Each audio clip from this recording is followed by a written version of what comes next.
কেইটামান মুহূৰ্তৰ আগতে নাৰায়ণ শইকীয়া খ্ৰীষ্টিয়ান সমাজৰ মুখপাত্ৰ বুলি কৈছে। তেওঁৰ মন্তব্য শুনিলোঁ। তেওঁ কৈছে যে খ্ৰীষ্টিয়ান মিছনাৰীৰ দ্বাৰা পৰিচালিত স্কুলত সৰস্বতী পূজা পাতিবলৈ দিয়া নহ'ব, আৰু সৰস্বতী পূজা পতা হেনো খ্ৰীষ্টিয়ান স্কুলত অসাংবিধানিক বুলি কৈছে। মই কৈছোঁ, নাৰায়ণ শইকীয়া ডাঙৰীয়া, আপোনাক মা দেউতাই নামটো কি বুলি দিলে? নাৰায়ণ বুলি দিলে। নাৰায়ণ মানে কি জানেনে? এবাৰ ভাবিব। মাতৃধৰ্ম, মাতৃভাষা, পিতৃক নষ্ট কৰা যিবোৰ মানুহ, সেইবোৰ মানুহে আজি তাৰিখত বিদেশী কোলাত বহি এই ধৰণে ছটফটাই ফুৰিছে।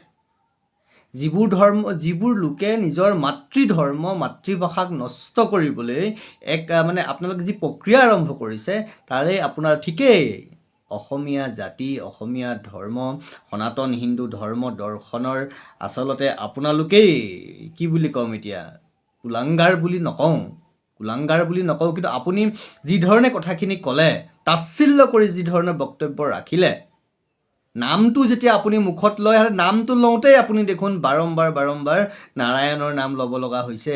তাৰ পিছতো নিজৰ মূল বুনিয়াদ আপুনি পাহৰি গৈছে। আপুনি সৰস্বতী পূজা পাতিব নিদিব? সৰস্বতী পূজা পাতাটো অসাংবিধানিক বুলি কৈছে। কোনখন সংবিধানৰ মতে অসাংবিধানিক? জানে সংবিধান? পঢ়িছে কোনোবা দিনা সংবিধান? আৰ্টিকল 51A কি কৈছে বুজি পায় আপুনি? আপুনি ভাৰতীয় নাগৰিক নহয়? ভাৰতীয় নাগৰিকৰ দায়িত্ব নহয়? আৰ্টিকল 51A কৈছে, চাব আপুনি, it is the responsibility or duty, fundamental duty of every citizen of India to uphold and protect the sovereignty and integrity of India. ভাৰতৰ ছুভেৰেনিটি কি? খ্ৰীষ্টিয়ানিটি ইজ দ্য ভাৰতৰ ছুভেৰেনিটি নেকি? Do you think Christianity is the sovereignty of this country? সেইটোও নাজানে। What is the sovereignty of India?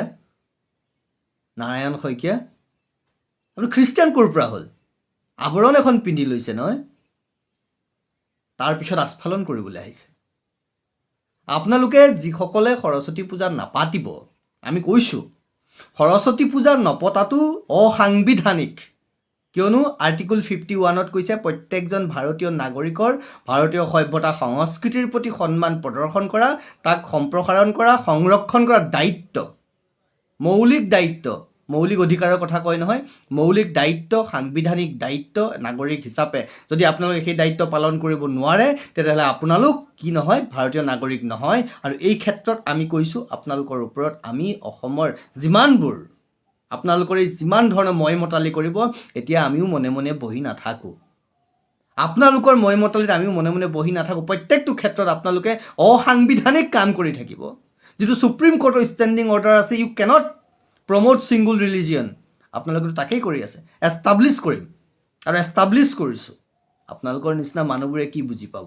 কৈছোঁ নহয়, এই আনৰ হাতৰ কোলাত ডাঙৰ দীঘল হৈছে, আনৰ খাইছে, আনৰ দ্বাৰা লালিত পালিত হৈছেতো, সেইকাৰণে আপুনি একো অনুভৱ কৰিব নোৱাৰে। সেইকাৰণে ভাবি চব ভাল, নিজৰবোৰ বেয়া, আনৰবোৰ চব ভাল, নিজৰবোৰ বেয়া। সেইকাৰণে নহয়, যিদিনা বাঁহটো দি থৈ যায়, মূল্য কি বুজিব আপোনালোকে? কি বুজিব? মুখৰ পৰা শব্দটো বেয়া ওলাই গ'ল, ক্ষমা কৰিব অসমৰ ৰাইজে। খং উঠি আছে এই অসমৰ সেই ধৰণৰ মানুহখিনিৰ ওপৰত, যিখিনি মূল হেৰুৱাই পেলাইছে। কৈছে অসমীয়া প্ৰথম অসমীয়া বোলে বাইবেল হেনো। আৰু কি বাকী থাকিলে? অসমৰ যোগ্য সমাজ নাই নেকি? অৰুণোদয় সময়ত খ্ৰীষ্টিয়ান মিছনেৰীসকলে অসমীয়া ভাষাত এম্পাৱাৰ কৰিছে, কিছু বুজি পাইছোঁ, জানো আমি। মূৰ্খ আমি নহয়। কিন্তু তাৰপিছত আজি কি হ'ল? অসমীয়া ভাষা ক'ব নাজানে, অসমীয়া ভাষাৰ চৰ্চা নাই, অসমীয়া ভাষাত কথা ক'ব নিদিয়ে, অসমীয়া সংস্কৃতি নাই, অসমীয়া সভ্যতা নাই। মানে এটা সময়ত এই যেনেকৈ আজান ফকীৰৰ নামত, জিকিৰ জাৰিৰ নামত ছৈয়দ আব্দুল মালিকৰ নিচিনা আপোনালোক ছৈয়দ আব্দুল মালিকে যিধৰণে অসমীয়াৰ ছফ্ট কৰ্ণাৰটো বুজি ল'লে, অনুভৱ কৰিলে নহয়, সেইসকল লোকে যেনেকৈ অসমীয়া ছফ্ট কৰ্ণাৰটোত ধৰি লাহে লাহে মৰম চেনেহ কৰি আজি অসমীয়া ভাষা সংস্কৃতি নিজৰ দখললৈ আনি এক প্ৰকাৰে নষ্ট কৰিলে নহয়, মুখত মিঠা কথা কৈ আপোনালোক তাকেই কৰিছে নহয়। কাইলৈ সৰস্বতী পূজা। মই এই আজি বাৰ্তাটোৰ মাধ্যমেৰে অসমৰ প্ৰত্যেকগৰাকী জাতীয় জীৱনৰ লগত জড়িত, অসমৰ ভাৰতীয় সভ্যতা সংস্কৃতিত বিশ্বাস কৰা সকলোকে কৈছোঁ, আপোনালোকে সৰস্বতী পূজা পাতক, স্কুলত পাতিব লাগিব। যদি নাপাতে, তেওঁলোকে অসাংবিধানিক কাম তেওঁলোকেহে কৰিব। অসাংবিধানিক কাম তেওঁলোকেহে কৰিব যিসকলে সৰস্বতী পূজা নাপাতে, কাৰণ it is against the constitution of India. আৰু ইয়াত ধৰ্ম প্ৰচাৰ কৰিবলৈ দিয়া হোৱা নাই শিক্ষা অনুষ্ঠানক। ভাৰতীয় সংবিধানে ক্লিয়াৰলি কৈছে ভাৰতীয় সংবিধানখন পঢ়ক। ভাৰতীয় সংবিধান নপঢ়াকৈ আপোনালোকে আস্ফালন নকৰিব। আমি একদম মুকলিকৈ কৈছোঁ, অনেষ্টলি কৈছোঁ, ভদ্ৰভাৱে কৈছোঁ, খুব ঠাণ্ডাভাৱে কৈছোঁ, খুব বিনম্ৰতাৰে কৈছোঁ, সৰস্বতী পূজা ধৰ্মীয় অনুষ্ঠান নহয়। ই ভাৰতীয় পৰম্পৰা, ভাৰতীয় স্বাভিমান, ভাৰতীয় সত্তা, ভাৰতীয় জীৱনৰ, ভাৰতীয় জাতীয় জীৱনৰ এক হাজাৰ হাজাৰ বছৰৰ পৰা চলি আস্থা, বিশ্বাস, ভৰসা।